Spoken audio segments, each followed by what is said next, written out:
Service in Indianapolis has issued a severe thunderstorm warning for southeastern Howard County, Tipton County, until 6:45 p.m. Eastern Daylight Time. At 6:06 p.m. Eastern Daylight Time, a severe thunderstorm was located 8 miles west of Tipton, or 12 miles south of Kokomo, moving east at 45 miles per hour. Expected hazards include 60 miles per hour wind gusts and half-dollar-size hail. This is a radar indicated Just threat. now. Did you hear my radio The following stop? impacts are expected. Yes. Hail damage to vehicles is expected. Expect wind damage to roofs, siding, and trees. No, those. Locations impacted include Tipton, Windfall, Sharpsville, and Kempton.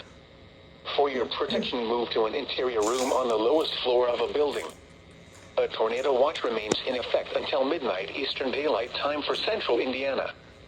Repeating, a severe thunderstorm warning has been issued until 6:45 p.m. Eastern Daylight Time for the following counties in Indiana: Howard and Tipton.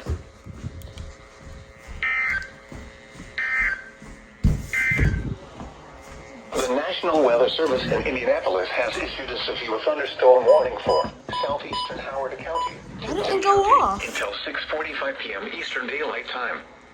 At 6:06 p.m. Eastern Daylight Time, a severe thunderstorm was located 8 miles west of Tipton, or 12 miles south of Kokomo, moving east at 45 miles per hour. Expected